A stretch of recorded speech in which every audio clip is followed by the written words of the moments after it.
কারিমে সূরাতুল ইয়াসিনের 61 নম্বর আয়াতে জানিয়ে দেন ওয়া আনি'বুদুনি হাযা সিরাতুম মুস্তাকিম। আল্লাহ পাক বলেন, বান্দা বান্দে তোমরা আমারই ইবাদত করো, এটাই হলো তোমাদের জন্য সোজা রাস্তা। দুনিয়াতে একটা মানুষ, সে নারী হোক আর পুরুষ হোক, ওই মানুষটা যদি আল্লাহ দেখিয়ে দেওয়া সোজা পথে জীবন যাপন করতে পারে, আমার আল্লাহ তার জীবন যাপনের ক্ষেত্রে দুনিয়ায় যতদিন হায়াতে রাখবেন, ওই সোজা পথে চলার কারণে আল্লাহ তার জীবনের জটিলতাকে দুর্ভিত করে দিয়ে আল্লাহ তাকে সম্মান ইজ্জতের সঙ্গে শান্তির সঙ্গে জীবন অতিবাহিত করার তৌফিক দিয়ে দেবে। জোরে বলুন সুবহানাল্লাহ। দুনিয়াতে একটা মানুষ, সে নারী হোক আর পুরুষ হোক, সোজা পথে চলে আল্লাহ দেখিয়ে দেওয়া পথে চলে ওই মানুষটা যদি জীবন যাপন করতে পারে, দিনের পথে অবিচল থেকে যদি জীবন যাপন করতে পারে, ওই মানুষটার ইন্তেকালের পরে পরকালীন জীবনের প্রথম ধাপ, আখিরাতের প্রথম ঘাঁটি আলামে বারজাখ, কবরের জীবন। দুনিয়ার জীবন আর কবরের জীবনে অনেক পার্থক্য। দুনিয়ায় বিপদে পড়ে, দুনিয়ায় মুসিবতে পড়ে চিৎকার মেরে মেরে ডাকলে আপনার ওই কান্নার আওয়াজ মানুষের কানে পৌঁছালে 70 হলেও মনটা কখনো গলে যায়, একটু অন্তত পাশে যায়। এমন একটা জায়গায় আমার আপনার যেতে হবে। আমার আপনার জীবনে যে শেষ নিঃশ্বাস বেরিয়ে যাবে, আমার আপনার যখন ইন্তেকাল হয়ে যাবে, মৌত এমন এক জিনিস, মৌত আমাকে আপনাকে দুনিয়ার সমস্ত মায়াজাল থেকে আলাদা করে দেবে। মৌত এমন এক জিনিস, মৌত আমাদের দুনিয়ার সম্পদ থেকে জীবনকে আলাদা করে দেবে। মৌত এমন এক জিনিস, মৌত আমাকে আপনাকে দুনিয়ার জীবনের ভোগ বিলাস থেকে আলাদা করে দেবে। কোথায় চলে যেতে হবে? একাকী থাকতে হবে। সেই কবর জগৎ এত কঠিন জগৎ। কবর জগতে একটা মানুষ কেমন হালাতে থাকে, কিভাবে কবরবাসী দিন অতিবাহিত করে, এই একটা সাধারণ মানুষের পক্ষে সেটা জানা কখনো সম্ভব নয়। ও ভাইজানেরা, সোনার মানিক যুবকেরা, আব্বার মায়েরা, ওই কবর জগতে গিয়ে চিৎকার মেরে মেরে কাঁদলে আপনার কান্নার আওয়াজ দুনিয়ার কোনো মানুষের কানে পৌঁছাবে না। আল্লাহ বড় দয়াময়, আল্লাহ বড় মেহেরবান।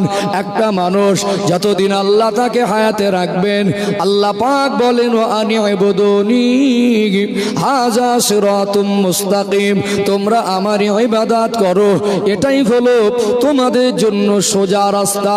ও ভাইজানেরা, সোনার মানিক যুবকেরা, আব্বার মায়েরা, এই সোজা রাস্তায় চলে যদি মৃত্যুবরণ করতে পারে, যেদিন আমাকে আপনাকে কবর জগতে রেখে আসবে, আমার আল্লাহ ওই কবর জগৎটাকে শান্তির জায়গা বানিয়ে দেবে। সোজা রাস্তায় চলা দরকার আছে না নেই? আজ যদি মনে করেন দুনিয়ায় মন মর্জি চলবো, আপনার কর্মজীবন যেমন হবে, আপনার আখিরাতের অবস্থা ঠিক তেমনি হবে। ও ভাইজানেরা, সোনার মানিক যুবকেরা, আব্বার মায়েরা, কবর জগৎটাও যদি শেষ হতো তা আলাদা কথা। কবর জগৎটাও শেষ নয়। কতদিন থাকতে হবে আল্লাহ পাক ছাড়া কেউ জানেন না। আল্লাহ পাক কোরআনুল কারীমে বলেন, কুল্লু মান আলাইহা ফান ওয়া ইয়াবকা ওয়াজহু রাব্বিকা যুল জালালি ওয়াল ইকরাম। আমার আল্লাহ বলেন, একদিন সব ফানা হয়ে যাবে, কিয়ামত সংগঠিত হয়ে যাবে, আল্লাহ পাকের শুধু জাত পাক বাকি থাকবে। আমার আল্লাহ কিয়ামত সংগঠিত করে দিয়ে বিচার দিবস হাসরের ময়দান কায়েম করে সবাইকে আমার আল্লাহ উঠাবেন। কোরআনুল কারীম 30 নম্বর পারা, সূরার নাম হলো সূরাতুজ জিলজাল। 4 লাইনের মতো একটি সূরা। এই সূরার মধ্যে আমার আল্লাহ বলেন, ইয়াউমা ইযিন তুহাদ্দিসু আখবারাহা বিআন্না রাব্বাকা আওহা লাহা। আল্লাহ পাক সেদিন জমিনকে হুকুম করবেন, এ আমার জমিন, আমার বান্দা বান্দিগুলো তোমার উপরে বিচরণ করা অবস্থায় যা কিছু করেছিলে তুমি উগরে দাও। যে জমিন থেকে আমাদের পালাবার কোনো রাস্তা নাই, মরণের পরে যে জমিনে আমাকে আপনাকে দাফন করা হবে, এই জমিন আমার আপনার বিরুদ্ধে আল্লাহর কাছে সাক্ষী দেবে। সেই কঠিন বিচারের দিবসে নাজাত পাওয়ার জন্য, জাহান্নাম থেকে মুক্তি পাওয়ার জন্য, আল্লাহ জান্নাতের মেহমান হওয়ার জন্য আল্লাহ পাক যে রাস্তা দেখিয়েছেন সেটা হলো ইহদিনাস সিরাতাল মুস্তাকিম। এই সোজা পথটা এমন একটি পথ, এই সোজা পথ ধরে মানুষ দুনিয়ায় শান্তিতে জীবন যাপন করে। এই সোজা পথ ধরে মৃত্যু আপনাকে দুনিয়ার জীবন থেকে আলাদা করে কবর জগতে পৌঁছে দেবে। এই কবর জগতে আপনি শান্তিতে থাকতে পারবেন। আর এই সোজা পথ ধরে আখিরাতের কঠিন বিচার দিবসটা আপনার জন্য সহজ হয়ে যাবে। আল্লাহ দয়ার জান্নাত আমার আল্লাহ নসিব করে দেবে। সেই সোজা পথে টিকতে গেলে আমাদের ইসলাম সম্পর্কে জানা দরকার আছে না নেই? আছে না? আমি ভেবে দেখেছি, বিশ্বাস করুন, এখনো পর্যন্ত আমরা আমাদের কওমকে ইসলামকে ভালো করে বোঝাতে পারিনি। আমাদের একটা হিসাব ভুল হয়, আমরা শুধু বলি এত টাকা খরচা করে জলসা দিয়ে মানুষ পরিবর্তন হয় না কেন? বুঝতে পারছেন না? শুধু যদি জলসা দিয়ে সমাজ পরিবর্তন হয়ে যেত, যে পরিমাণে জলসা বেড়েছে, শুধু পরিবর্তন না, সব আল্লাহর ওলি হয়ে যাওয়ার কথা ছিল। পরিবর্তন কেন হয় না? আমার একটা অজের সাবজেক্ট আছে, যেহেতু আমার আজকে আলোচনা, যেহেতু ধনী গরিব আল্লাহ কেন করেছেন, ধনীদের দায়িত্ব আর গরিবদের করণীয় সেটা পরিষ্কার হবে। আমার বিশ্বাসের ভিতরে আমাদের জীবনের অনেক সংশোধনের পথ উন্মুক্ত হবে ইনশাআল্লাহ। তো যেটা আমার বলার, আমার মনে হয়েছে, আমি আমার হিসাবে বিবেকে দেখেছি, আমরা আমাদের কওমকে পরিবর্তনে আশা করি, কিন্তু পরিবর্তন যে পথ হবে সেই পন্থ অবলম্বন করিনি। একটা উদাহরণ দিলে পরিষ্কার হবে। একটা বই সাবজেক্ট 100 পৃষ্ঠা যদি হয়, আর একটা ছাত্র যদি টোটাল 3টে দিন ওই বইটা হাতে নিয়ে 3টে পৃষ্ঠা পড়লো, তো মন দিয়ে পড়লো না, যদি একটু চোখ বুলালো তো বোঝার চেষ্টা করলো না, 97টা পৃষ্ঠায় কি লেখা আছে নিজে জানেও না, কোনোদিন খুলে দেখেও নি, ওই ছাত্রটা কি ফার্স্ট হতে পারবে?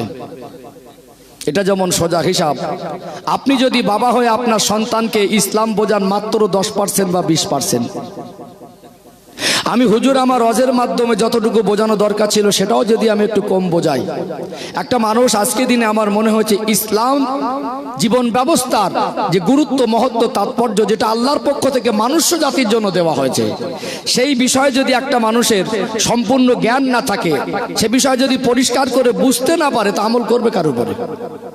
কেউ ইসলাম বুঝেছে 10%, কেউ বুঝেছে 30%, কেউ বুঝেছে 40%। যে মানুষটা ইসলাম 10% বোঝে আর তার ভিতর থেকে আমরা আমলের আশা করছি 100%, এর অঙ্ক জীবনে মিলবে না। আমি যদি মেপে কথা বলা মানুষ 2 ঘন্টা আমার এই টপিকের উপর আলোচনা করলে, আমার আলোচনার শেষে আপনারই মনে হবে না আমাদের ইসলাম সম্পর্কে আরো জানা দরকার আছে। কথা কি বুঝতে পারছেন? ও ভাইজানেরা, সোনার মানিক যুবকেরা, আব্বারা মায়েরা, এই ধনী আর গরিব আমার আল্লাহ দয়াময় কেন করেছেন? ধনী আর গরিব আল্লাহ কেন করেছেন? ধনীর জীবন ব্যবস্থার মধ্যে ইসলামের আমল যেমন দরকার, গরিবের জীবন ব্যবস্থার মধ্যে ইসলামের তেমনি আমল দরকার। এই ধনী আর গরিব কেন করেছেন? এখানে কোরআন শরীফ থেকে আমি আয়াত তুলে ধরলে পরিষ্কার হয়ে যাবে।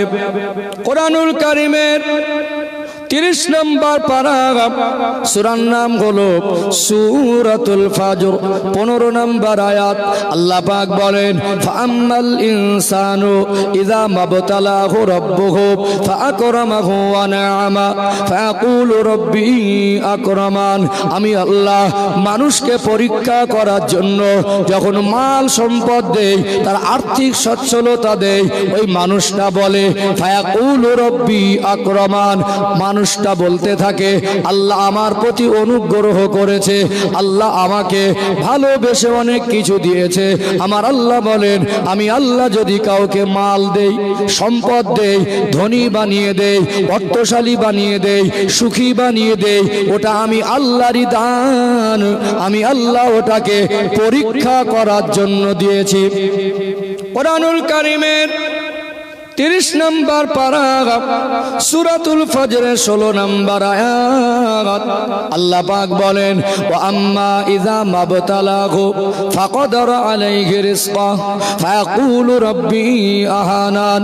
আমি আল্লাহ মানুষকে পরীক্ষা করার জন্য যখন তার রিজিককে সংকুচিত করে দেই, আমি আল্লাহ যখন তাকে অভাব অনাটন দেই, মানুষ বলে আল্লাহ আমাকে হেয় করেছে, আল্লাহ আমাকে গরিব করে রেখেছে। অথচ আমি আল্লাহ যদি কাউকে অভাব দেই, আমি আল্লাহ যদি কাউকে আর্থিক দুর্বলতা দেই, সেটা তাকে দেওয়া হয়েছে পরীক্ষা করার জন্য। আর একটা আয়াত তুলে ধরি, আর একটু পরিষ্কার হয়ে যাবে। কোরআনুল কারীম পড়ায়াতে আল্লাহ পাক বলেন কুলিল্লাহুম্মা মালিকাল মুলকি তুতিল মুলকা মান তাশাউ ওয়া তানজিউল মুলকা মিম্মান তাশাউ ওয়া তুইজ্জু মান তাশাউ ওয়া তুযিল্লু মান তাশাউ। আমার আল্লাহ বলেন হাবিবে প্যারা আপনি বলুন আল্লাহ হলেন সর্বভৌম শক্তির অধিকারী। আমার আল্লাহ যাকে ইচ্ছা তাকে রাজত্ব দেন, যাকে ইচ্ছা তার রাজত্ব ছিনিয়ে নেন, যাকে ইচ্ছা তাকে ইজ্জত দেন, যাকে ইচ্ছা তার ইজ্জত ছিনিয়ে নেন।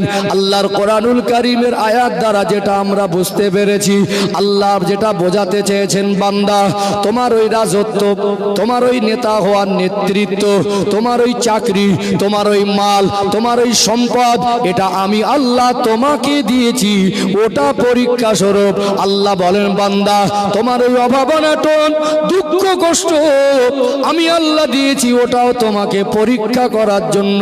কোরআনুল কারীমের 29 নম্বর পারা শুরুতে একটি সূরা আছে, সূরার নাম হলো সূরাতুল মুলক। 114টি সূরার ভিতরে সূরাতুল মুলক হলো 67 নম্বর সূরা। এই সূরাতুল মুলকের 2 নম্বর আয়াত আল্লাহ পাক বলেন আল্লাযী খালাকাল মাউতা ওয়াল হায়াতা লিয়াবলুয়াকুম আইয়ুকুম আহসানু আমালা। আমি আল্লাহ তোমাদের হায়াত আর মউতকে এই জন্য সৃষ্টি করেছি তোমরা কতটুকু নেক আমল করে আসতে পারো সেটাকে পরীক্ষা করার জন্য। দুনিয়াতে আমরা মানুষ ধনী হোক আর গরিব হোক, যার অবস্থান যেমন হোক, সুস্থ হোক আর অসুস্থ হোক, আমার আল্লাহ আমাদেরকে নিজ নিজ যে যার অবস্থান থেকে পরীক্ষার্থী আমরা, আর আল্লাহ আমাদেরকে পরীক্ষা করার জন্য দুনিয়ায় পাঠিয়েছেন। যার যেমন অবস্থা প্রত্যেকের নিজ নিজ অবস্থান থেকে আমরা আল্লাহর কাছে পরীক্ষার্থী। কথা কি বুঝতে পারছেন? কিন্তু এখানে আমরা ইসলামকে ইসলামের মতো না বোঝার কারণে একটা মানুষ যখন একটা সময় কষ্ট জীবনে থাকতে থাকতে অনেক ধনী হয়, অর্থশালী হয়, বা একটা মানুষ যখন জন্মগতভাবে একটা ধনী পরিবার থেকে বিলং করে ছোট থেকেই, ওই মানুষটার ভিতরে ইসলামকে না জানার কারণে, আখিরাতকে প্রাধান্য না দেওয়ার কারণে, আল্লাহ এবং রসুলের কথাকে প্রাধান্য না দেওয়ার কারণে শয়তানি ধোঁকা দুনিয়াবি মায়া ওকে জড়িয়ে ফেলে। এক সময় মানুষটার ভিতরে অহংকার দানা বাঁধতে বাঁধতে অহংকারের পাহাড় হয়ে যায়। কি বলে জানেন? আমার ইনকাম, আমার রোজগার, আমার চাকরি, আমার অর্জন, এটা আমার। একটা সময় গিয়ে তার মনের কৈফিয়ত এরকম হয় এগুলো আমি অর্জন করেছি, এগুলো আমার। অহংকার কাজ করে কি করে না? একটু হাঁকো দেন না। অহংকার কাজ করে না? যখন পয়সা হয়ে যায় পয়সার একটা গরম দেখায়। এই গরমটা কিসের? পয়সার। আরে অন্যের দানে তো গরম চলে না। আমার কথা বুঝতে পারছেন না? অন্য কেউ যদি আপনাকে দেন পরীক্ষা করার জন্য, আমার রব যদি আপনাকে দেন পরীক্ষা করার জন্য, আর আপনাকে রব বলেছেন ওটা অহংকার করার জন্য নয়, অথচ আপনি গরম দেখাচ্ছেন মনে, আপনি মনে করছেন এটা আমার অর্জন, আমার। যখন একটা মানুষ পথ পেয়ে যায় তখন ওই পথটাকে অপব্যবহার করে। আমি সবাইকে এক পাল্লা তুলছি না, আর কাউকে আঘাত বা আক্রমণ করা আমি বিশ্বাসী না। যারা আমাকে চেনেন বা জানেন আমি একদম মেপে কথা বলা মানুষ। ওয়াজ করা মানে আঘাত দেওয়া নয়, কাউকে ছোট করা নয়, কাউকে আক্রমণ করা নয়, ইসলামের বাস্তবতাকে মানুষের কাছে তুলে ধরা। ভুল যদি আপনার একটা থাকে, আমারও একটা আছে, অনুতপ্ত হওয়া, নিজের জীবনকে নিয়ে আত্মসমালোচনা করা, নিজেকে পরিবর্তনের জন্য সেই মানসিকতা তৈরি করা। কথা কি বুঝতে পারছেন? সম্মানিত ভাইয়েরা, একজন মানুষ যখন নেতা হয়ে যায়, পদ পেয়ে যায়, তখন সে মনে করে এটা আমার অর্জন। কার অর্জন? আমার অর্জন। সব পাই না। কিছু কিছু মানুষ কি মনে করে, তোকে কি করতে পারি জানিস? ক্ষমতার বলে একজনের গলা ধাক্কা দিয়ে, যা তোর কোন বাবা আছে দেখে আন। ঠিক আছে না? নেই। ক্ষমতার বলে তোর ঘর বাড়ি ভেঙে গুড়িয়ে দেবো, যা তোর কোন বাবা আছে, কি করবি করে নিবি, যা। এই যে ইলেকশনের পরিবেশ চলছে, বুঝতে পারছেন না? ইলেকশন ডিক্লেয়ার হয়ে গেছে, মারছে মুসলমান আর মরছে, একটু হাঁকু দেন না। আবার এই অ্যাকশন ইলেকশন হয়ে গেলে শেষ হবে না, আবার শুরু হবে। হাজ্জির যখন হবে তখন ঘর ভাঙবে মুসলমান, আর যার ঘর ভাঙছে সেও। আমার কথা কি বুঝতে? আমি রাজনীতির নেতা না। সময় গড়ানোর সাথে সাথে আমার কথা বলার ধারা, আমার বক্তব্যের মান, আমার উপস্থাপনার ভঙ্গিমা সব আস্তে আস্তে পরিষ্কার হবে। সম্মানিত ভাইয়েরা, আমি কাউকে আঘাত দেওয়ার জন্য, এগুলো বাস্তবতা, কথা ঠিক না বেঠিক? তাহলে ওর পথটাকে যেভাবে ওকে যে দায়িত্ব দেওয়া হয়েছিল জনগণের সেবা, ওকে যে দায়িত্ব দেওয়া হয়েছিল, দায়িত্ববোধের জায়গা থেকে ওর নিজের দায়িত্ব ইনসাফের সঙ্গে পালন করা, সেটা ভুলে গিয়ে ওই ক্ষমতাটাকে নিয়ে গরিবের উপরে জুলুম, অত্যাচার, কারোর উপরে অবিচার, কারোর ক্ষতি সাধন, কাউকে নিঃস্ব করে দেওয়া, সেটা তার ভিতরে দেখা যাচ্ছে। যাচ্ছে কি যায় না? হঠাৎ দুটো পয়সা হয়ে গেল, বাবার বয়সী মানুষ তাকে আর মানুষ মনে করে না, এই তুই করা শুরু করে দিল। হঠাৎ দুটো পয়সা হয়ে গেল আর মানুষকে মানুষ মনে করলো, বলে আমার হুকুমাত চলবে। বুঝতে পারছেন না? এখন পয়সা যার গরম, পয়সার গরম আছে না নেই? আমার কথা মনে বুঝতে পারছেন না? সম্মানিত ভাইরা, একটা মানুষ যদি চাকরিও পায়, তার একটা গরম দেখায়, বংশের গরম, রক্তের গরম, পয়সার গরম, পদের গরম আছে না নেই? ইন্নাহু লা ইউহিব্বুল মুস্তাকবিরিন, নিশ্চয়ই আমার আল্লাহ অহংকারীকে পছন্দ করেন না। আরেকটু পরিষ্কার করি, আমার কথাগুলো তো বাস্তবতার সঙ্গে মিল থাকে সব সময়। একটা মানুষকে আল্লাহ যখন অর্থ দিয়েছেন, ওকে কিসের জন্য? পরীক্ষা করার জন্য। ধনী বানিয়েছেন পরীক্ষা করার জন্য। আল্লাহ এবার ওকে পরীক্ষা, বাস্তবতাটাকে একটা হুকুম দিচ্ছেন, এবার তুমি জাকাত দাও। কি দাও? জাকাত দাও। আচ্ছা বলুন, যারা ধনী মানুষ সবাই কি জাকাত দেয়? জাকাত মানে ইসলামের হুকুম। ইসলামের 5টি মূল স্তম্ভের মধ্যে একটা হলো জাকাত। ওই জাকাত দিতে হবে জানে, কিন্তু জাকাত দেয় না। ওর মনের কৈফিয়ত কি বলেন তো? আমি কষ্ট করে 5 লাখ টাকা ইনকাম করলাম, আমি কষ্ট করে চাষ করে, ব্যবসা করে, চাকরি করে, লেখাপড়া শিখে, দিনরাত পরিশ্রম করে আমি এই টাকাটা জমিয়েছি, এই টাকাটা আমার, আর আল্লাহ আমাকে হুকুম দিচ্ছে ওর থেকে এই যে 5 লাখ যদি হয়, লাখে 2,500 হলে কত হবে? 5 2.5 12.5 কত? 12,500। বুঝতে পারছেন না? এ ভাবছে 12,500 টাকা আমি কেন দেবো? তাহলে ওর কর্মই বলে দিচ্ছে, ওটাকে ও নিজের মনে করেছে আর নিজের অর্জন মনে করেছে, তাই জন্য ওর জীবনে জাকাত প্রদান করাটা সহজ হয়ে উঠলো না। ঠিক বলছে না ভুল বলছি? আল্লাহ একটা মানুষকে ধনী বানিয়ে, অর্থশালী বানিয়ে, সম্মানী বানিয়ে আল্লাহ যখন তাকে হজের হুকুম দিচ্ছেন, কেন? আল্লাহ দিয়েছে। আল্লাহ যে দিয়েছে, এই কথাটা 100% আমি প্রমাণ করে দেবো ইনশাআল্লাহ। সেটা আমার নিজের কথায় না, কোরআন হাদিস থেকে ইনশাআল্লাহ। এখন ওই মানুষটাকে যদি ইমাম সাহেব বলে, বছরে হজের ফর্ম ফিল আপ চলছে, যখন হজের ফর্ম ফিল আপ চলে, তো আমার মহল্লায় যারা ধনী মানুষ আছেন, আপনারা বিলম্ব না করে, আল্লাহ একটা ফরজ হুকুম, হায়াত মৌত বলা যায় না, জীবনে তো অনেক দুনিয়াদারি করেছেন, যান শ্রেষ্ঠ জায়গা আল্লাহর কাবা ঘরের কাছ থেকে ঘুরে আসেন, হজ আদায় করেন।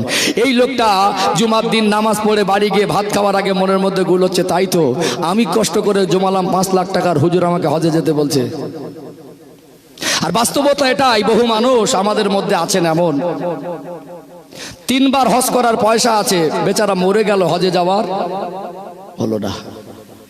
তাহলে টাকাটাকে ওর নিজের মালিকানা মনে করছে। বুঝতে পারছেন না?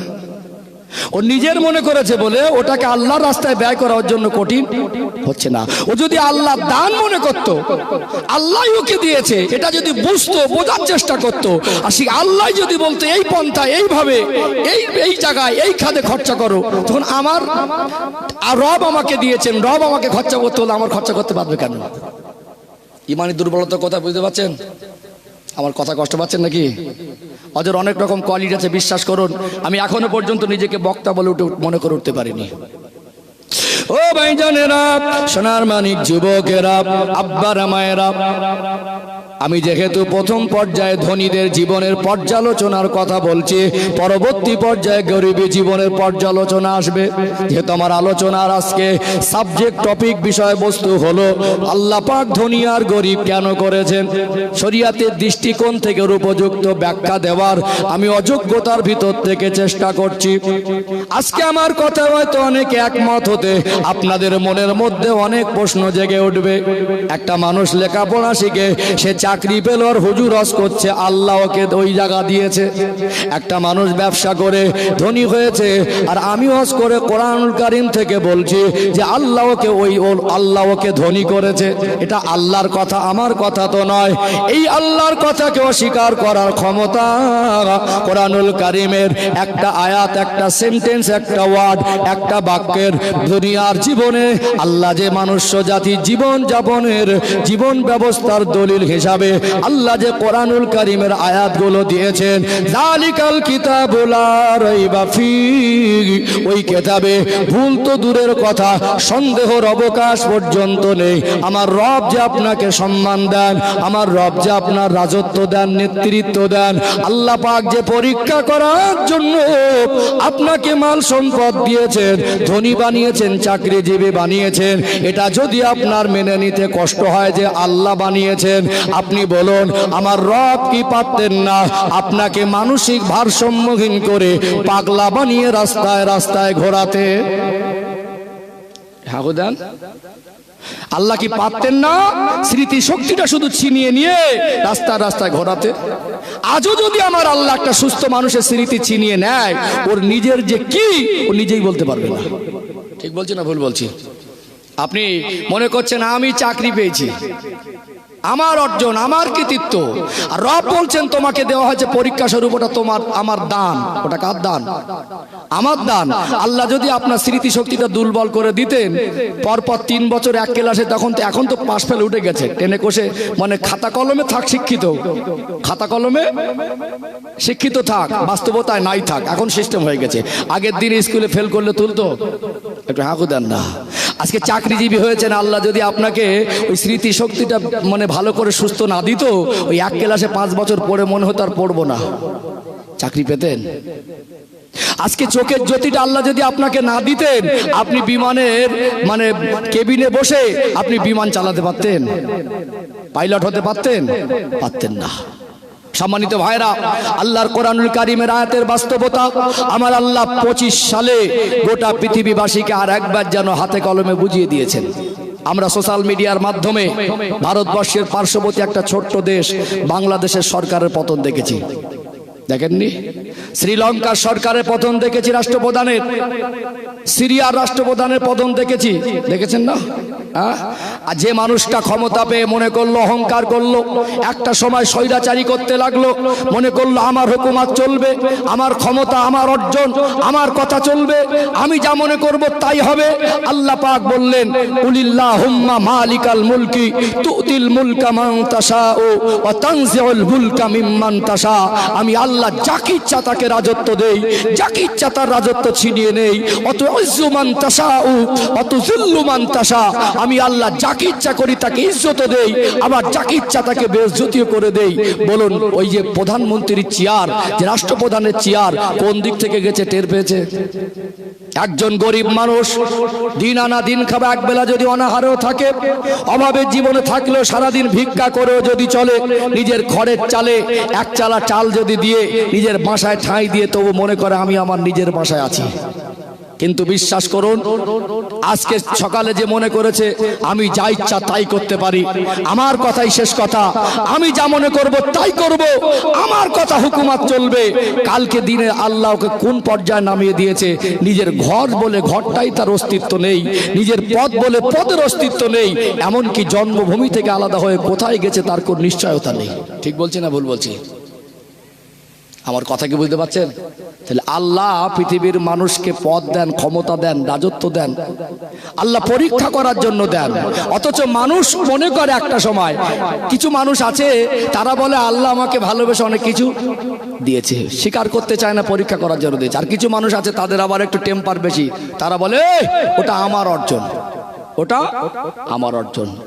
যতক্ষণ আপনি মনে করবেন আমার অর্জন, এটা আমার রবের দান মনে করতে না পারবেন, আপনার ওই অর্থ আপনাকে ঈমান আর আমলের উপর ইস্তেকামতে থাকাটা কঠিন হয়ে বাধা হয়ে দাঁড়াবে। কথা কি বুঝতে পারছেন?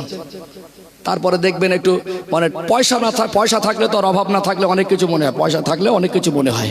এখন কি বলে জানে, তোর বাপের খাইনি আমার বাপের খাই। কি বলছে? তোর বাপের খাইনি আমার বাপের খাই, আমার ইনকাম আমি খাই। মোমেন বলে আল্লাহ আমাকে খাইয়েছে। মোমেন কি বলে? এমনকি আপনার গাড়িটা আপনার মনে করছেন, বাড়িটা আপনার মনে করছেন, পথটা আপনার মনে করছেন, আপনি মনে করছেন আমি খাচ্ছি। ক্ষমতা আছে আপনার খাওয়ার? এখানে একটা আয়াত তুলে ধরি, আমি তো রেফারেন্স দিয়ে কথা বলে অভ্যস্ত, আরেকটু পরিষ্কার হবে ইনশাআল্লাহ। ও ভাইজানেরা, সোনার মানিক যুবকেরা, আব্বারা মায়েরা, কোরআনুল কারিমে আমার আল্লাহ জানিয়ে দেন, ওয়ামা মিন দাব্বাতিন ফিল আরদি ইল্লা আলাল্লাহি রিজকুহা। আল্লাহ পাক বলেন, আমি আল্লাহ যাদেরকে দুনিয়া জমিনে প্রেরণ করেছি তাদের রিজেকের জিম্মাদারি আমি আল্লাহ নিজে গ্রহণ করেছি। রিজেকের মালিককে সবাই মিলে জবান খুলে বলেন কে? আরো জোরে বলেন কে? আল্লাহর কোরআনুল কারিমের আয়াতের বাস্তবতা বুঝুন। হয়তো আয়াতটা শুনেছেন, একটু সংক্ষিপ্ত ব্যাখ্যা দেই। রিজেকের মালিক আল্লাহ, এই কথা অস্বীকার করার ক্ষমতা পৃথিবীর কারোর হয়নি আর হবে না। এখানে আপনি একটু ইমানি দৃষ্টিকোণ থেকে বোঝার চেষ্টা করুন। বলুন তো, আমরা বইয়ের স্কুলের বইয়েতে লেখা পড়াটা আমরা অনেক সময় টপ টপ করে বলে দেই, জলের অপর নাম হলো জীবন, বলে কি বলে না? কিন্তু পরের লাইনটাও তো বলবেন, এই জলটা কার অবদান? আমার আল্লাহ বলেন, আসমান থেকে আমি আল্লাহ তোমাদের জন্য রহমতের পানি বর্ষণ করে। আল্লাহ পাক যদি 10 বছর 20 বছর 30 বছর রহমতের পানি বর্ষণ বন্ধ করে দেন, দুনিয়ার যত বৈজ্ঞানিক, দুনিয়ার যত দার্শনিক, দুনিয়ার যত মোস্তান, দুনিয়ার যত রাষ্ট্রপ্রধান, দুনিয়ার যত জ্ঞানী, দুনিয়ার যত ধনী, আজ গোটা বিশ্বের মধ্যে যারা নিজেদেরকে বিশ্বের দাদা মনে করে, এরা সবাই একত্রিত হয়ে গোটা বিশ্বের মানুষের একদিনের যা পানির প্রয়োজন হয়, ওই একদিনের পানির প্রয়োজনকে এরা মিটিয়ে দিতে পারবে। বিজ্ঞানের আবিষ্কার দেখে ইসলামের গুরুত্ব বোঝেন না, 4 পাতা বাংলা পড়ে অনেক সময় ইসলাম বিরোধী মন্তব্য করেন। ইসলামকে ইসলামের মতো বুঝবেন। পৃথিবীর জমিনের শ্রেষ্ঠ কিতাব কোরআনুল কারীম, এটাকে আপনি শুধু হয়তো শুনেছেন, এর হাকিকাত আর বাস্তবতা বোঝার চেষ্টা আপনার ভিতরে ছিল না। আল্লাহর কথা কত দামি! আমার আল্লাহ তিনি রহমতের পানি দেন। আজকে দুনিয়া যত বৈজ্ঞানিক আছে, এরা সব একত্রিত হয়ে কি মানুষের পানির যোগান দিতে পারবে? টানা যদি 20 বছর পানি বর্ষণ বন্ধ হয়ে যায়, দুনিয়ার যত শাকসবজি, গাছপালা, সবুজ তরুলতা আছে, সব মরে গিয়ে গোটা পৃথিবীটা ধুধু ময়দান হয়ে যাবে কি যাবে না? বলুন, পানিটা কার দান? আপনি খান তো খান না, টাকা খেয়ে বাঁচেন। আপনি খান, আপনার ইনকাম, আপনার কামাই, আপনার সম্পদ খেয়ে বাঁচেন, আপনার বাড়ি খেয়ে বাঁচেন। খাচ্ছি কি? পানি। খাচ্ছি কি? পয়সা দিয়ে কিনে আনি, বা আসমান থেকে যেটা পড়ে সেটাকে প্রয়োজনে ব্যবহার করি, বা স্বচ্ছ হিসাবে জমিনের তলা থেকে টেকনোলজি ব্যবহার করে উত্তোলন করি। যেটা খাচ্ছি ওটা কি? পানি। ওটা কার দান? আল্লাহর দান। পয়সা দিয়ে কিনে আনলেও আল্লাহর নিয়ামত অস্বীকার করা যাবে? অস্বীকার করা যাবে না। ও ভাইজানেরা, সোনার মানিক যুবকেরা, আব্বারা মায়েরা, আরেকটু পরিষ্কার করে বললে আর অতি সহজে বুঝে আসবে। আমরা দুনিয়া জমিনে খাদ্য হিসাবে, হালাল খাবার হিসাবে যেটা খাই, ফল ফুল বলেন, শাকসবজি বলেন, আর দুনিয়ার কোন হালাল পশুর গোশত বলেন, আর দুনিয়াতে আপনি রুটি বলেন, ভাত বলেন, যেটা আমরা পয়সা দিয়ে কিনে এনে খাই, আমরা রেজেক অন্বেষণকারী, আমরা রেজেক অনুসন্ধান করে রেজেক নিয়ে আসি, কিন্তু রেজেকটা হলো আল্লাহর নিয়ামত, অস্বীকার করা যাবে না। আপনি আজকে সারা দিনে ভাত খেলেন, পানি খেলেন, আপনি ফলমূল খেলেন, শাকসবজি খেলেন, এটা যে আল্লাহর নিয়ামত, অস্বীকার করার ক্ষমতা নেই। যেটা খাই না হয় জমিনের ফসল, আর না হয় আসমান থেকে বর্ষণ করা রহমতের পানি। একটা ধানের দানা আমরা ফেলে দেই, ওই ধানটা মাটিতে ফেলে দেওয়ার পরে আল্লাহর দয়া আর আল্লাহর করুণা, ওই ধান থেকে একটু কলা বের হয়, আল্লাহ ধীরে ধীরে ওকে গাছে পরিণত করে। ফেলে দিলাম একটা ধানের দানা, আল্লাহ একটা ধানের শীষ দান করে দেয়। জোরে বলুন সুবহানাল্লাহ। একটা গমের দানা ফেলে দেই, একটা সরিষার দানা ফেলে দেই, ওই সরিষার দানা, ধানের দানা, গমের দানা, আল্লাহ যদি চান তোর থেকে কলা হয়ে গাছ হবে। আর আল্লাহ পাক যদি না চান ওটা মাটির তলায় পচে যাবে। ওই পচা ধান থেকে, পচা গমের দানা থেকে সরিষার দানাটা যদি মাটিতে পচে যায়, গোটা পৃথিবীতে যত বৈজ্ঞানিক, মুস্তান, ধনী, জ্ঞানী, পণ্ডিত, মাতব্বর, এদেরকে সবাইকে দায়িত্ব দেবেন, একটা পচা সরিষা দানা থেকে কি কিয়ামত পর্যন্ত একটা গাছ বের করতে পারবে? পারবে? বলেন না, একটা পচা সরিষার দানা থেকে গাছ বের করে দিক। আপনারা হুগলি জেলার মানুষ, এটা ধনিয়াখালী থানা, এই এলাকাতে যথেষ্ট আলুর চাষ হয়। একটা আলুর কাটা অংশ কলা বীজটা পুঁতে দিলেন, আমার আল্লাহর দয়া যদি হয়, আল্লাহর করুণা যদি হয়, তাহলে ওই আলু কাটা অংশ মাটিতে দিলেন, ওই কলা থেকে আল্লাহ গাছ দিলেন, ওটাকে ধীরে ধীরে বড় করলেন। আমার আল্লাহ দয়াময় ওই গাছের নিচে মাটির তলাতে আল্লাহ একটা ছোট কাটা আলু দিয়েছিলেন। 2 থেকে 3 কিলো আলু বান্দা বান্দির হালাল রিজিক হিসাবে দিয়েছেন। জোরে বলুন সুবহানাল্লাহ। আলুটা যদি পচে যায়, দুনিয়ার যত বিজ্ঞান, মোস্তান, প্রধান, দুনিয়ার যত মোড়ল, মাতব্বর, এরা কি পচা আলু থেকে গাছ বের করার ক্ষমতা রাখে? রাখে? যদি কোরআনুল কারীম না আসতো, বিজ্ঞানের জন্ম হতো না। কথা বুঝতে পারছেন না? এখন নিমক হারাম তো মানতে চায় না, বুঝতে পারছেন না? এখন একটা 4 হুইলার কার যারা গাড়ি ব্যবহার করে, বিশেষ করে আপডেট ভার্সন বা প্রিমিয়াম কোয়ালিটি, এখন সব সিস্টেমের ভিতরে সেন্সার আছে। কি আছে? মোবাইলের ভিতরে বিভিন্ন মানে কাজের ক্ষেত্রে সব ছোট ছোট সেন্সার বসানো আছে। কানে মোবাইলটা ধরলেন, স্ক্রিন লাইটটা অফ হয়ে গেল, সামনে আনলেন, সঙ্গে সঙ্গে আবার জ্বলে গেল। সেন্সার কাজ করে। যখনই কানে ধরছেন, ওর ভিতরে আমার ছোট্ট সেন্সার আছে, ওই সেন্সারটা যখনই অন্ধকার অনুভব করছে, অটোমেটিক স্ক্রিনটাকে অফ করে দিচ্ছে। আপনি আজকে জুমা 8 দিন, এই তো বিজ্ঞানের জন্ম হলো। পৃথিবীর ইতিহাস কত বছর ইতিহাসে তার নির্দিষ্ট হিসাব নেই, কয়েক হাজার বছর হয়ে গেছে। কথা ঠিক না ঠিক? লক্ষাধিক নবী রাসূলকে আল্লাহ পাঠিয়েছেন, কিন্তু আল্লাহ পাক মানুষের জিন্দেগিতে, মানুষের শরীরের গঠনের মধ্যে আল্লাহ মানুষকে এমন বিশিষ্ট বৈশিষ্ট্য দিয়ে, খাস বৈশিষ্ট্য দিয়ে আল্লাহ মানুষকে বানিয়েছেন। আপনি ওই সেন্সার দেখে লাপালাপি করছেন, আল্লাহ আপনার ভিতরে যে সেন্সার দিয়েছে তার থেকে আরো উন্নত সেন্সার। জোরে বলো সুবহানাল্লাহ। কোরআনুল কারীম আল্লাহ পাক বলেন, ওয়া ইন তাউদ্দু নি'মাতাল্লাহি লা তুহসুহা। বান্দা বান্দে, আমি আল্লাহ তোমাদেরকে এত বেশি নিয়ামত দিয়েছি, তোমরা সেগুলোকে গুনে গুনে শেষ করতে পারবে না। আল্লাহ আমাদের হালাল রিজিক দিলেন, আল্লাহ পাক হালাল রিজিকের জন্য আমাদের ব্যবস্থা করে দিলেন। আল্লাহ রিজিকের মালিক। কলা দিলেন, ছাল দিয়ে প্যাকিং করে দিলেন, ওর ভিতরে মিষ্টি স্বাদ দিলেন। আল্লাহ পাক আপেল দিলেন, ডালিম দিলেন, ছাল দিয়ে প্যাকিং করে দিলেন, ওর ভিতরে ভিন্ন মিষ্টি স্বাদ ঢেলে দিলেন। আপনার জিহ্বার মধ্যে আল্লাহ যে উন্নত মানের সেন্সার দিয়েছেন, এই জিহ্বার মধ্যে লবণ দেবেন, বলে দেবে তিতো। এখানে মিষ্টি দেবেন, বলে দেবেন মিষ্টি। এখানে ডালিম দেবেন, বলে দেবে এটা ডালিমের স্বাদ।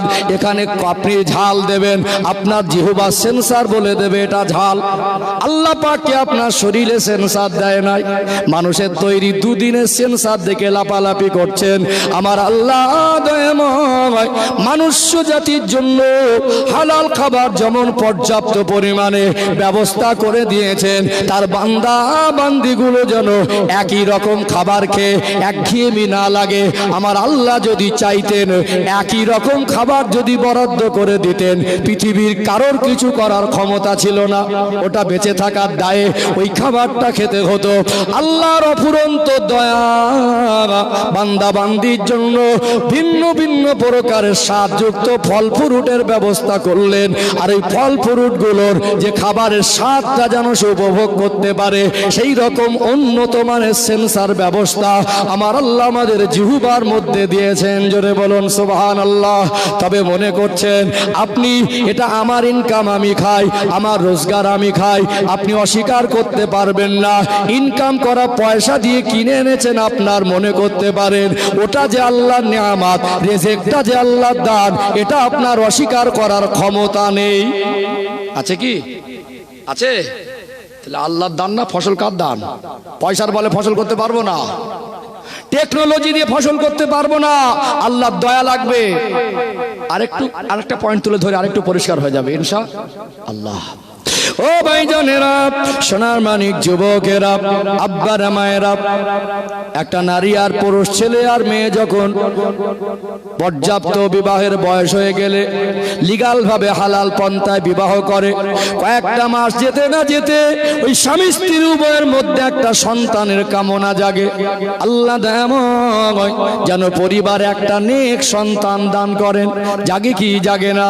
বাবা মা ফিজিক্যাল সম্পর্কে লিপ্ত হলো, ওই দুজনের ফিজিক্যাল সম্পর্কে লিপ্ত হওয়ার পরে আল্লাহ পাক দুই ফোঁটা নাপাক পানিকে মায়ের রেহিমের মধ্যে এক জায়গায় করে প্রথমে রক্তপিণ্ড, তারপরে মাংসপিণ্ড, প্রতি 40 দিন পর পর মায়ের গর্ভে একটা মানুষকে ভিক্টোরিয়া জীবাণুমুক্ত নিরাপদ জায়গায় শারীরিক যে গঠন, এই গঠনের কমপ্লিট সে শারীরিক গঠন হয় মানুষের।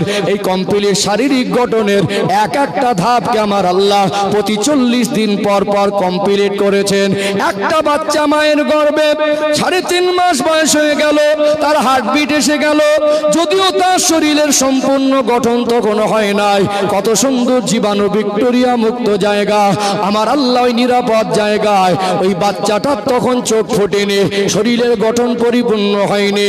আল্লাহ পাক মায়ের গর্ভে তাকে ধীরে ধীরে বড় করেছেন। আর মায়ের নারীর সঙ্গে কানেকশন করে আমার আল্লাহ তার জন্য যেমন রিজিক দরকার ছিল আর যতটা পরিমাণ দরকার ছিল সময় মতো আমার রব আমার আল্লাহ ওই ছোট বাচ্চা শরীরে মায়ের নারীর সঙ্গে কানেকশন করে ওই মাধ্যমে আল্লাহ তার রিজিকটা দিয়েছিলেন। জোরে বলুন সুবহানাল্লাহ। নিচ্ছে একটু কাছে কাছে আসতে হবে, অনেক ভাইরা বসার জায়গা পাচ্ছে না। থাক, লাগবে না, বোতলটা থাকলে হবে, লাগবে না এক্ষুনি। একটু জেকের করতে করতে কাছে আসেন তো, একটু জেকের করেন লা ইলাহা ইল্লাল্লাহ। আসেন, একটু আসেন, মাশাআল্লাহ। ভাইরা জায়গা পাচ্ছেন, সবাই জায়গা করে দেন, একটু মিলে মিলে বসেন।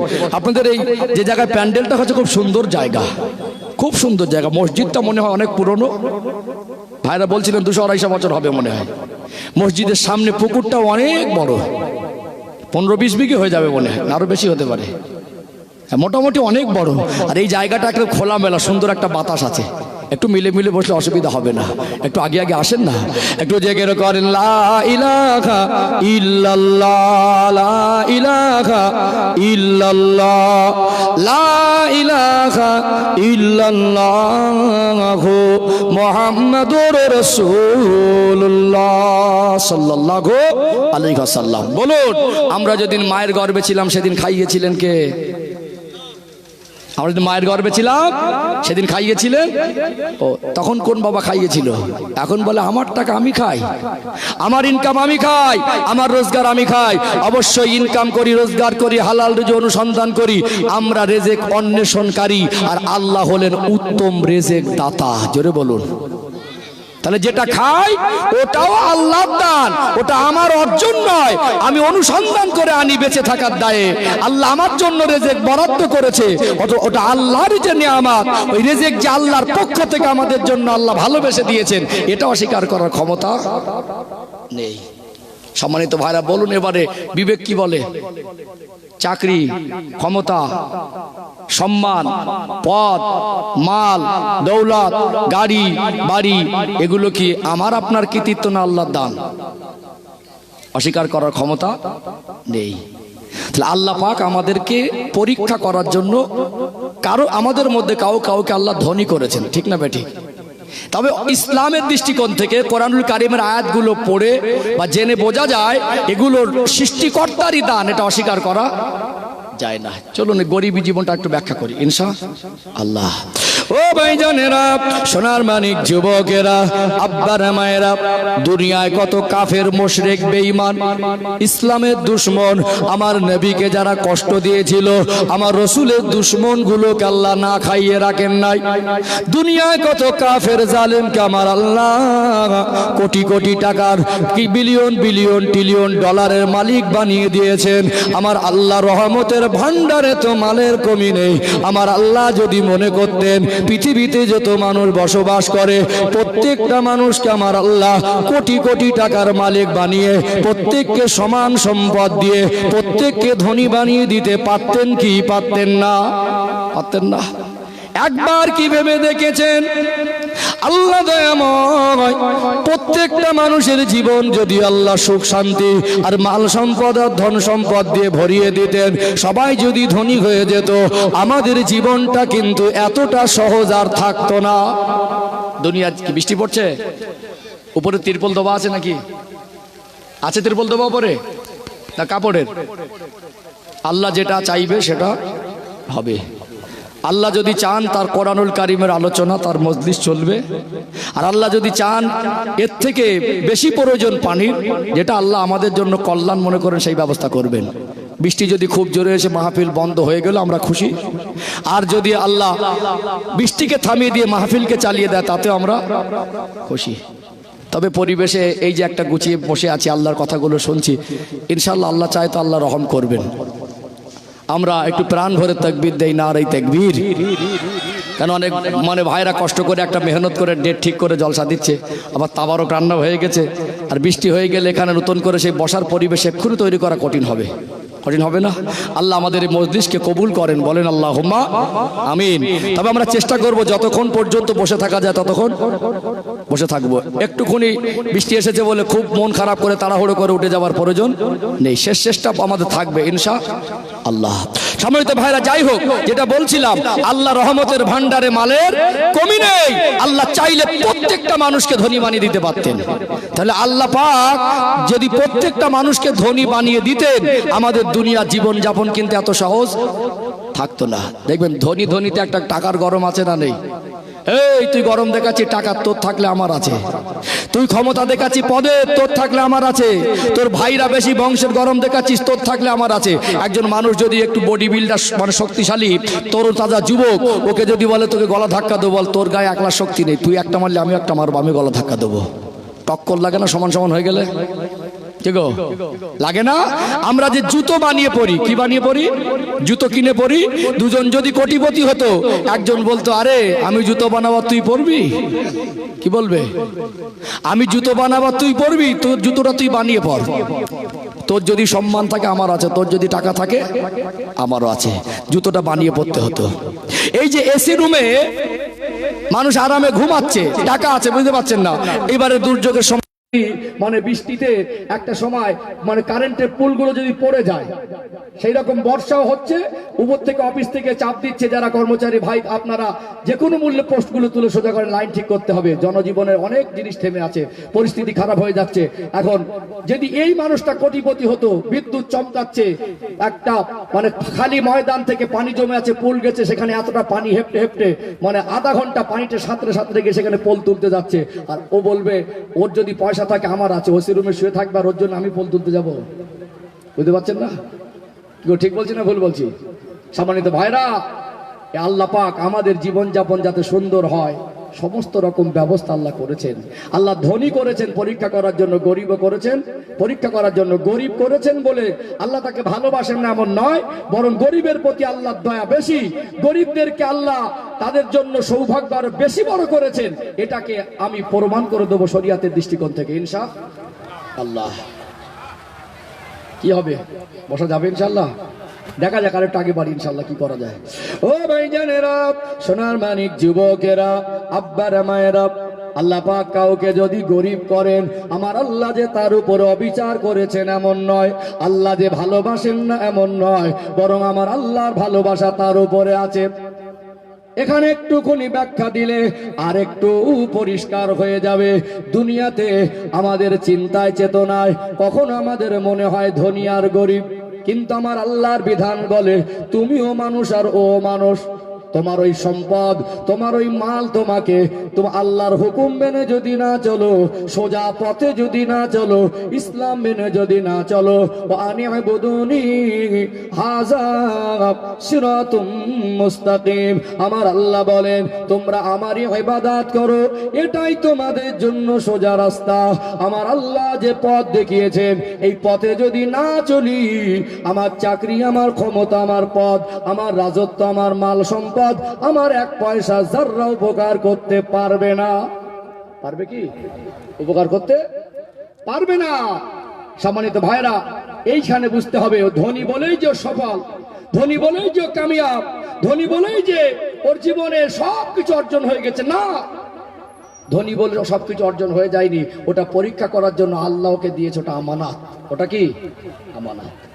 চোখ বন্ধ হয়ে গেলে, রাজা মারা গেলে, পরনে যদি 10 লক্ষ টাকার পোশাক পরানো থাকে, ওই পোশাকটাও গোসল দেওয়ার সময় খুলে দেবে। ওই মানুষটাকে গোসল দিয়ে কাফন পরিয়ে খাটিয়ায় শুইয়ে রাখা হবে। একজন মানুষ ছেঁড়া পাঞ্জাবি পরে, ওই 5 ওয়াক্ত নামাজিটা ছেঁড়া পাঞ্জাবি পরে যদি ভিক্ষা করেও বেড়ায়, যদি ফেরি করেও বেড়ায়, ওই মানুষটা মারা যাওয়ার পরে ওই ছেঁড়া পাঞ্জাবিটা খুলে তোকেও গোসল দিয়ে কাফন পরিয়ে দেওয়া হবে। একটা রাজার লাশ, একটা ভিক্ষুকের লাশ, একটা ধনীর লাশ আর একটা গরিবের লাশ, এই দুটো লাশকে যদি গোসল দিয়ে পাশাপাশি কাফনে মুখটা মুড়ে রাখা হয়, বলুন তো বেঁচে ছিলেন, আপনার অহংকার কাজ করছিল, দুনিয়ার মায়া আপনার ভিতরে কাজ করছিল, শয়তানের ধোঁকা আপনার ভিতরে কাজ করছিল, আপনি আল্লাহ দেখিয়ে দেওয়া পথের আমল আপনি ভুলে গিয়ে অহংকারী জীবনে ছিলেন।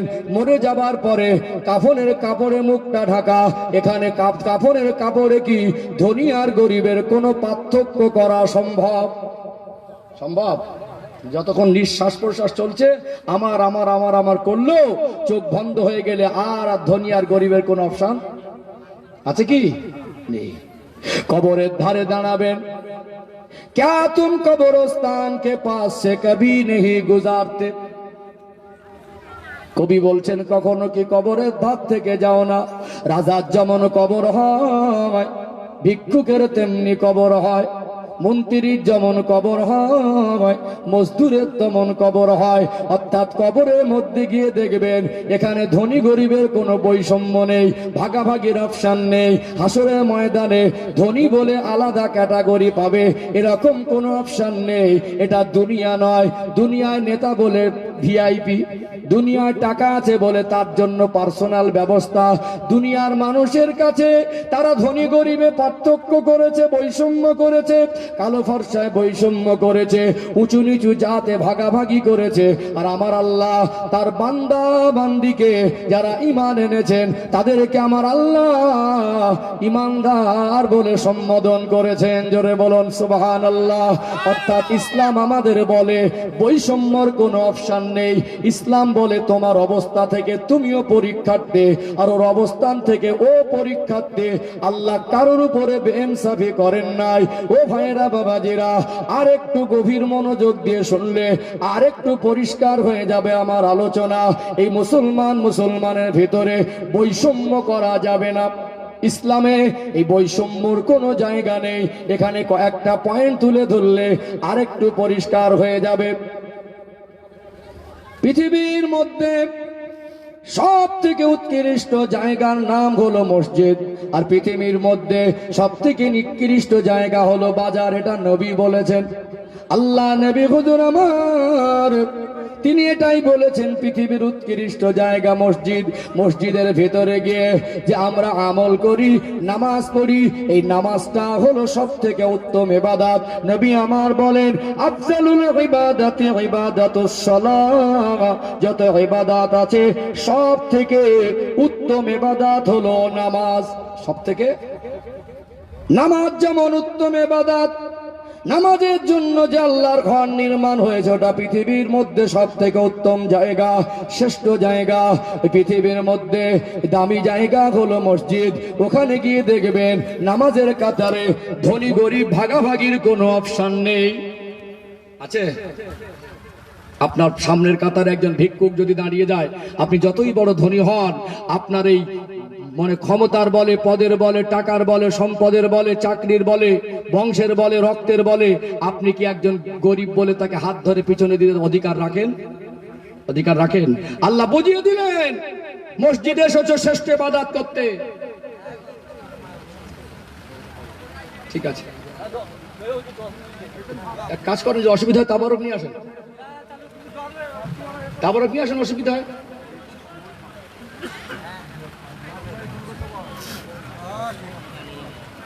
বৃষ্টি এসে গেলে তো সমস্যা হয়ে যাবে। কি বলছেন? আটো হোক, তাবারকটা এসে যাক নাকি? তাবারকটা এসে থাক, তাবারকটা এসে থাক। ও ভাইজানেরা, সোনার মানিক যুবকেরা, আব্বারা মায়েরা, যে আল্লাহ ধনী আর গরিব করে পরীক্ষা নিচ্ছেন, সেই আল্লাহর আইনে বৈষম্য করা আমার আল্লাহ নিষেধ করে দিয়েছেন না দেয় নাই? এ অধিকার আপনার নেই ও গরিব বলে ওকে ঘৃণা করবেন, এ অধিকার আপনার নেই আপনি ধনী বলে অবহেলা করবেন, তুচ্ছ তাচ্ছিল্য করবেন।